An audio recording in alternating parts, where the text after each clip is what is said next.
ক্ষেত্রে ধৈর্য ধারণ করা উচিত, সেটা হচ্ছে প্রবৃত্তির সাথে জিহাদ করার ক্ষেত্রে ধৈর্য ধারণ করা।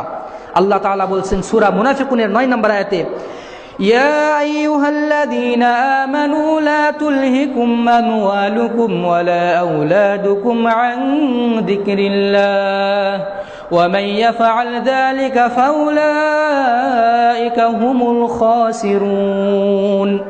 হে ঈমানদারগণ, ও হে যারা ঈমান এনেছো, লা তুলহিকুম আমওয়ালুকুম ওয়া আওলাদুকুম, তোমাদের সম্পদ, তোমাদের সন্তান সন্ততি তোমাদেরকে যেন গাফেল না রাখে আন যিকরিল্লাহ, আল্লাহর স্মরণ থেকে। আল্লাহর স্মরণ থেকে তোমার সন্তান সন্ততি যেন তোমাকে গাফেল না রাখে। ওয়া মান ইয়াফআল যালিক, আর যে ব্যক্তি দুনিয়ার মোহে পড়ে আল্লাহকে ভুলে গিয়ে পরিবার এবং সন্তানের পেছনে ছোটে, ফাউলাইকা হুমুল খাসিরুন, এরাই তো ক্ষতিগ্রস্ত। এরা দুনিয়াতেও ক্ষতিগ্রস্ত হয়, এরা আখিরাতেও ক্ষতিগ্রস্ত হয়। সূরা তাগাবুনের 14 নম্বর আয়াতে আল্লাহ তাআলা বলছেন, ইন্নামা আমওয়ালুকুম ইয়া আইয়ুহাল্লাযীনা আমানু ইন্না মিন আজওয়াজিকুম ওয়া আওলাদিকুম আদুউল লাকুম। হে ঈমানদারগণ, তোমাদের কোন কোন সন্তান, তোমাদের কোন কোন স্ত্রী তোমাদের জন্য শত্রু। তোমাদের কোন কোন সন্তান, তোমাদের কোন কোন স্ত্রী জান্নাত লাভের জন্য তোমাদের অন্তরায় হয়ে দাঁড়াবে, এরা হচ্ছে তোমাদের শত্রু স্বরূপ। ফাহযারুহুম, তোমরা এদের থেকে সাবধান থেকো। কত সাবধানতার বাণী! সন্তান স্ত্রী কখনো কখনো ধ্বংসের কারণ হয়ে যায়, সন্তান স্ত্রী কখনো কখনো ধ্বংসের কারণ হয়ে যায়।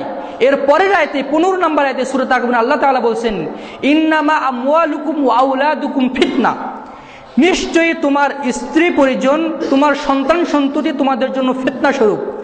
সুতরাং এই ফিতনায় যারা পতিত হবে তারা আখিরাতকে হারাবে।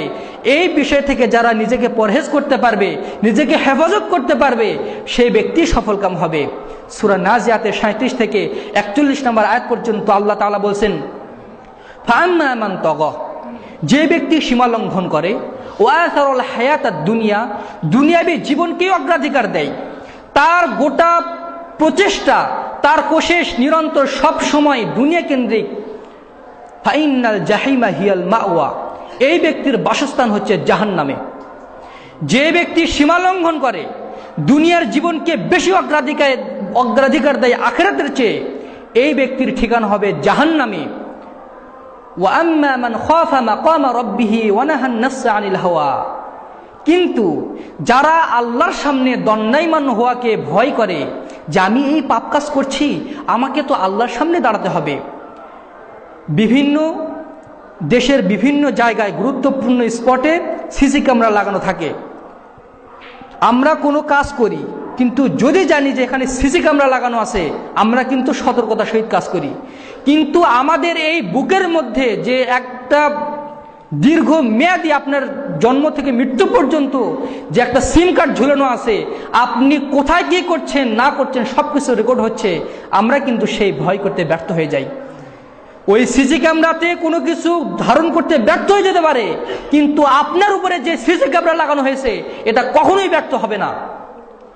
এই জন্য যারা ওই ভয় করবে, আমার উপরে একটা সিসি ক্যামেরা লাগানো আছে, আমাকে আল্লাহর সামনে দাঁড়াতে হবে, আমার যে আমল রয়েছে এই আমলটা আমি পার পাবো কিনা, সব সময় সে উৎকণ্ঠিত থাকে। ওয়ানাহান নাফসা আনিল হাওয়া, নিজের প্রবৃত্তিকে দমন করে রাখে। মন যা চায় তা করে না, মন যা চায় তা করে না, নিজের প্রবৃত্তিকে হেফাজত করে রাখে, ধৈর্য ধারণ করে থাকে। ফাইনাল জান্নাতা হিয়াল মাওয়া, এই ব্যক্তির ঠিকানা হচ্ছে জান্নাতে মাওয়াতে। সুবহানাল্লাহ বিহামদি। অর্থাৎ প্রবৃত্তির সাথেও জিহাদ করার ক্ষেত্রে ধৈর্য ধারণ করা অবশ্যই কর্তব্য। রাসূল সাল্লাল্লাহু আলাইহি সাল্লাম বলছেন, আল মুজাহিদু মান জাহাদা নাফসাহু ফিল্লাহ, ওই ব্যক্তি প্রকৃত মুজাহিদ যে তার অন্তরের সাথে জিহাদ করে, যে তার অন্তরের সাথে জিহাদ করে, সেই ব্যক্তি হচ্ছে প্রকৃত মুজাহিদ। এই জিহাদ যে কত বড় কঠিন, এই জিহাদ যে কত বড় দুর্বিষহ, যে নফসের বিরুদ্ধে এই রণাঙ্গনে যুদ্ধক্ষেত্রে যারা অবতীর্ণ হয়নি তারা কিন্তু এটা বুঝতে পারে না যে নফসের বিরুদ্ধে জিহাদ করা কত কঠিন। আপনার ঘুষ খাওয়ার সুযোগ রয়েছে, আপনি কেউ দেখবে না, এক আল্লাহ ছাড়া কেউই দেখবে না, আপনি সুযোগ রয়েছে, আপনি ওটা থেকে বিরত থাকুন, আপনি ইমানের স্বাদ গ্রহণ করতে পারবেন। ইমানের একটা স্বাদ রয়েছে, ইমানের একটা স্বাদ রয়েছে। আল্লাহ তাআলা বলছেন ইমানের একটা স্বাদ রয়েছে। ওই তিনজন ব্যক্তি ইমানের স্বাদ গ্রহণ করতে পারে যারা আল্লাহ এবং তার রাসূলকে সবচেয়ে বেশি ভালোবাসে। একজন অপর মুসলিম ভাইকে ভালোবাসে আল্লাহর জন্যই, এবং মুসলমান হওয়ার পরে কুফরিতে ফিরে যাওয়াকে যেমন অপছন্দ করে, কোনো খারাপ কাজ হওয়াকে অপছন্দ করে, কোনো হারাম কাজ থেকে আপনি বিরত থাকবেন, দেখবেন যে আপনার মন প্রশান্ত হয়ে গেছে। ঘুষ খাওয়ার সুযোগ আছে, ঘুষ খাচ্ছেন না, দেখবেন আপনার মন প্রশান্ত হয়ে যাচ্ছে। আপনার সংসারে অভাব থাকতে পারে কিন্তু আপনার কোনো টেনশন থাকবে না। আপনি আল্লাহর জন্য আপনার মন সর্বদা প্রশান্ত থাকবে। হারাম জিনিস একটা দেখেছেন, চক্ষু নত করবেন, তাহলে দেখবেন ইমানের একটা স্বাদ পাবেন। কিন্তু ফেল করে যদি তাকিয়ে থাকেন, ইমানের স্বাদ পাবেন না, দুশ্চিন্তা তাড়না আরো বেড়ে যাবে। এই জন্য যারা প্রবৃত্তিকে দমন করার ক্ষেত্রে ধৈর্য ধারণ করে তাদের জন্য আল্লাহর নিকটে জান্নাতে সুসংবাদ রয়েছে। ধৈর্য ধারণ করার আরো ক্ষেত্র রয়েছে, যেমন আল্লাহ তাআলা বলছেন সূরা আলে ইমরান 120 নম্বর আয়াতে, আম হাসিবতুম আন তাদখুলুল জান্নাহ, তোমরা কি ধারণা করে নিয়েছো তোমরা জান্নাতে প্রবেশ করবে?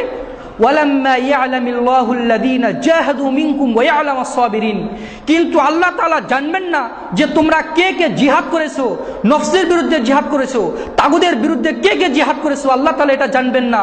আর আল্লাহ তাআলা এটাও জানবেন না যে তোমাদের কে কে ধৈর্য ধারণ করেছো। তোমরা কি এমনি এমনি জান্নাতে যেতে চাও? অর্থাৎ জান্নাতে যেতে হলে জিহাদ আবশ্যক। নফসের বিরুদ্ধে জিহাদই হচ্ছে সর্বপ্রথম এবং সবচেয়ে বড় জিহাদ। এবং দ্বিতীয় কি? ধৈর্য ধারণ করা।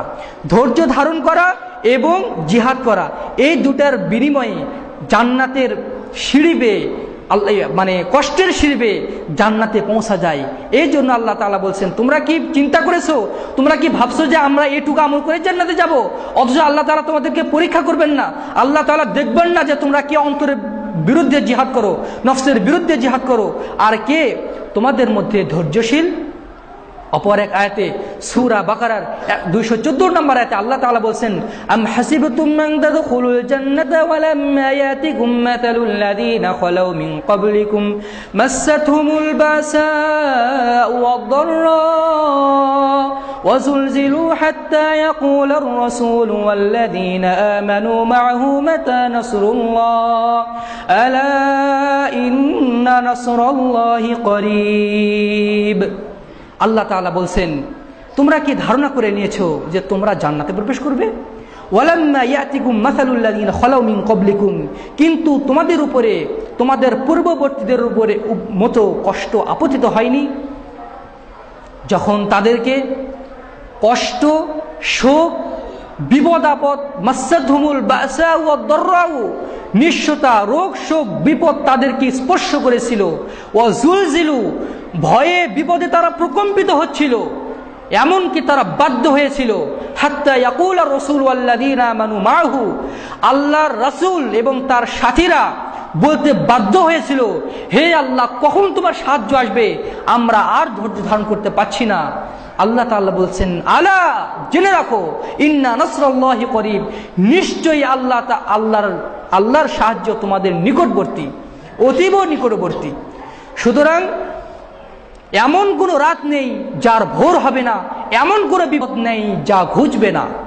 সুতরাং বিপদ আসবে, এটা আল্লাহর পক্ষ থেকে। মা আসাবাতু মিন মুসিবাতিন ইল্লা বিইذنিল্লাহ, কোনো বিপদ আসে না আল্লাহর নির্দেশ ছাড়া। আল্লাহর নির্দেশ ছাড়া কোনো বিপদ কারো উপরে আসে না। সুতরাং মুমিনের জীবনে যদি বিপদ নেমে আসে তাহলে ভাবতে হবে এটা আল্লাহর পক্ষ থেকে এসেছে। যদি ধৈর্য ধারণ করি এবং সেই ধৈর্য ধারণের অবস্থাতে আল্লাহর প্রশংসা করি তাহলে আমরা আল্লাহর পক্ষ থেকে আমরা প্রতিদান পাবো।